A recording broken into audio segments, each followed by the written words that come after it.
Salut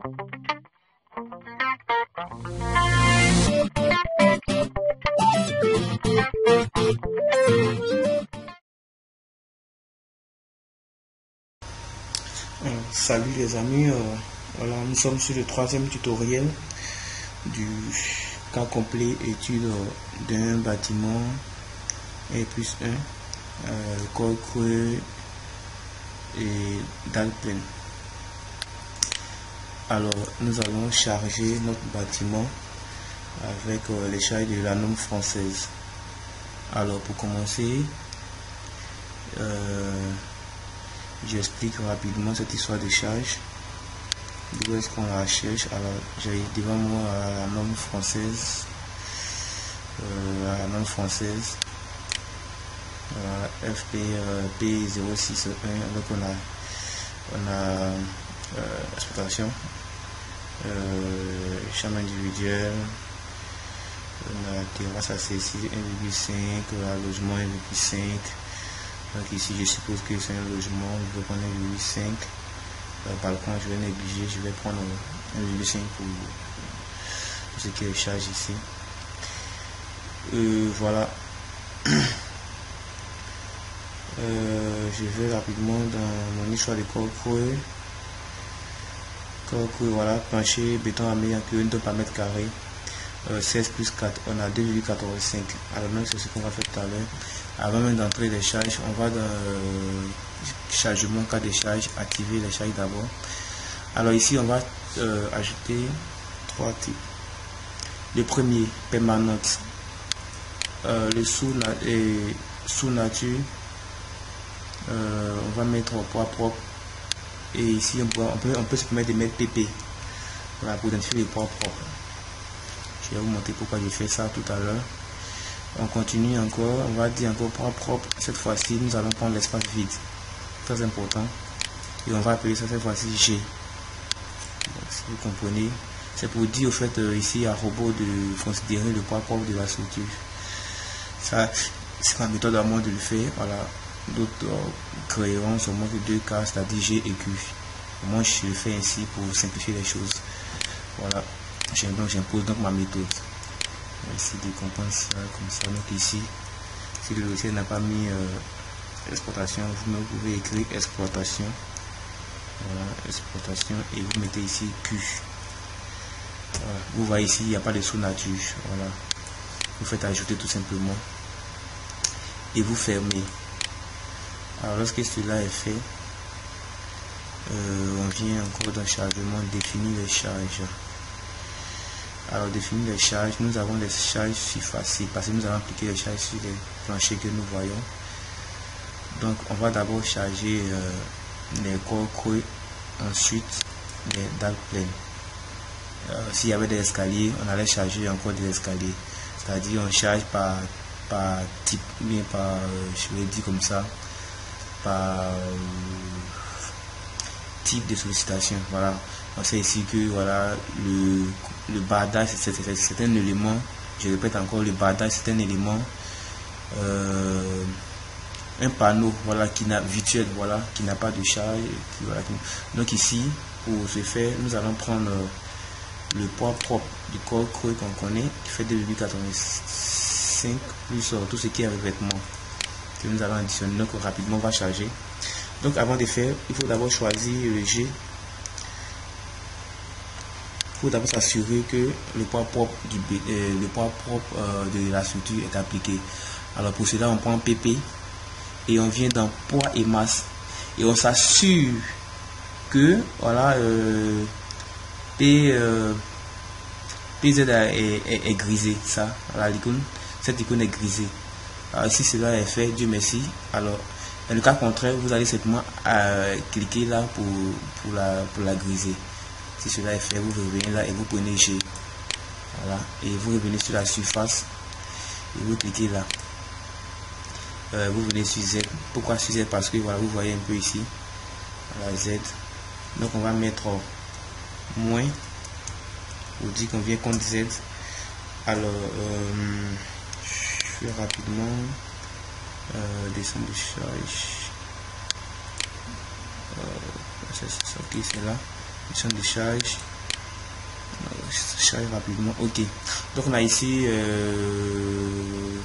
plancher courant. Donc on a plate sur plancher 0,5. Voilà.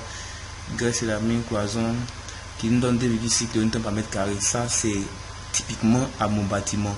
Voilà. Selon mes études qui agissent, je n'ai pas dit que c'est un cas courant pour tous les projets. Donc si vous avez votre projet en fonction des sollicitations, voilà, des revêtements, vous allez évaluer. Alors il y a la norme française qui est là. Voilà. Si vous n'avez pas, écrivez-moi et moi donnez-moi, laissez-moi votre mail, je vous balancerai ce voilà. Alors donc à cette valeur pour le corps creux, nous allons ajouter les 2,85. Donc ce qui nous donne un total de 5,45. 5,45 pour G. Voilà, poids propre G. Donc 5,45. J'insiste beaucoup là-dessus. Très important. 5,45. Et ici, on va pas cocher chaque projeté parce que voilà, c'est pas de la pluie ni de la neige et autres. On reste tout dans le repère global. Et on fait ajouter. Alors ici, vous voyez ici, on fait appliquer à quoi? À qui? Bon, à quoi? Voilà. À quoi? On fait bardage. Normalement, nous devons sélectionner tout ce qui est creux là.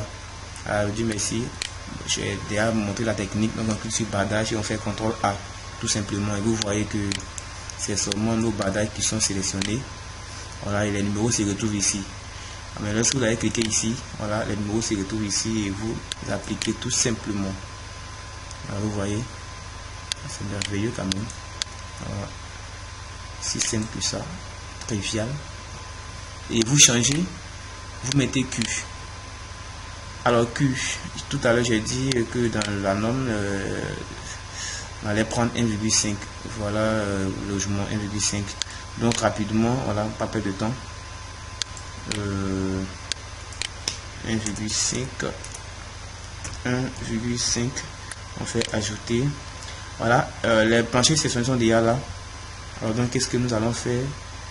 Les laisser et faire tout simplement, voilà, appliquer. Et vous voyez les moins 1,5. Voilà, sur PZ. Alors nous avons fini avec les corps creux. On vient maintenant charger les dalles pleines. Alors ici, la différence sera surtout au niveau de G. Les dalles pleines ont les mêmes culs que voilà que les corps creux. Voilà, j'ai supposé ainsi. Sinon qu'on a ici des balcons qui font 3,5 en Q.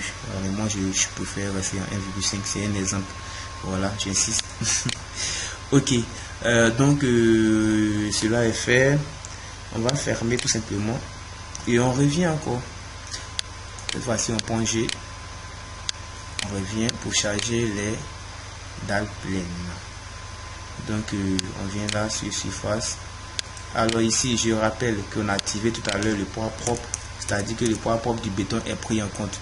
Donc ici plus la peine d'ajouter les 2,8 pour avoir les, donc on va prendre simplement 2,6 parce que là le poids propre du béton est pris en compte. Voilà, donc on prend 2,6. C'est pas si me fait comprendre. Voilà, donc vous mettez simplement 2,6, pas 5 mais 2,6 parce que le poids propre du béton de la dalle est déjà pris en compte. Voilà, par le logiciel robot que nous avons vérifié même avant de charger. Donc ça fait 2,6 et on va faire ajouter. Ah, c'est G d'abord. Maintenant appliquer à quoi au fait? On va effacer ça, la liste des corps creux, et nous allons cliquer sur plancher. Alors nous avons 8 planchers, on fait CTRL A. Non, on clique d'abord, voilà, on désélectionne les corps creux et on cliquons sur plancher, c'est CTRL A et vous voyez nous avons nos planchers et voici la liste des planchers. Et lorsque nous cliquons là et nous on aperçoit la liste et on charge, on a 2,6, on change, on met Q et surfaciquement parlant on met les 1,5 et on fait ajouter, appliquer. Nous avons ainsi chargé notre structure, mais rien n'est joué. Voilà, moi je suis, voilà, un projet, c'est pas de l'amusement. On peut pas se permettre de faire ça sans vérifier.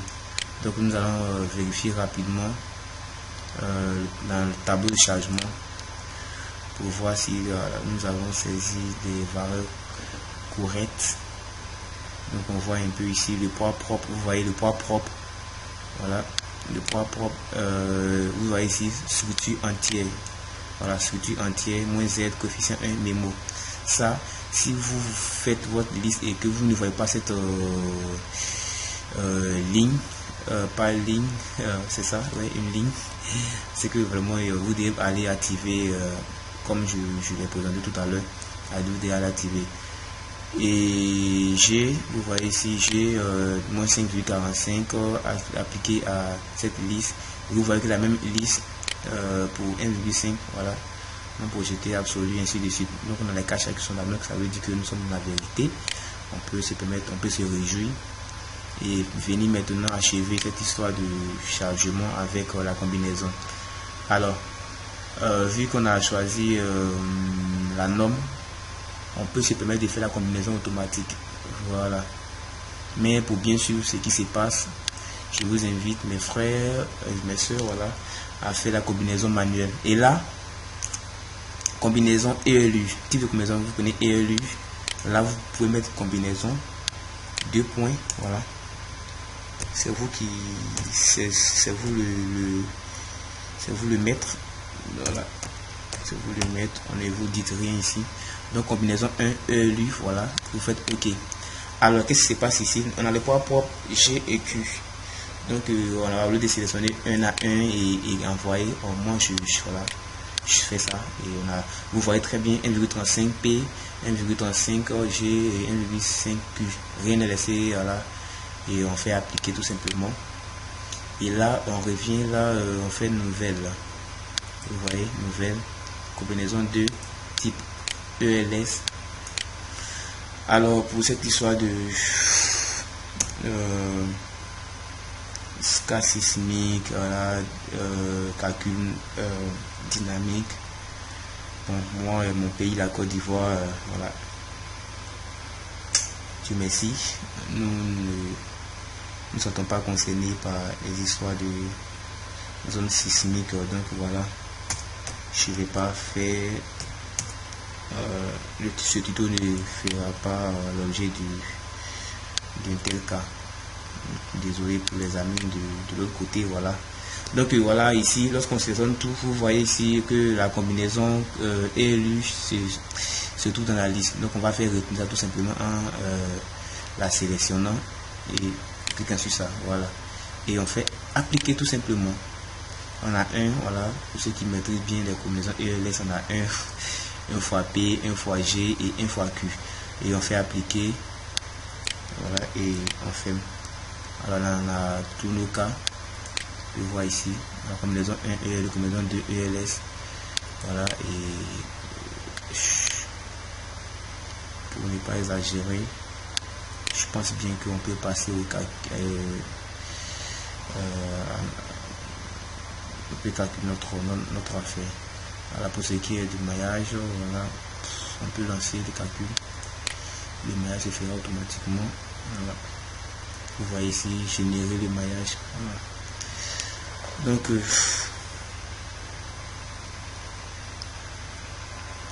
voilà, maillage, calcul terminé,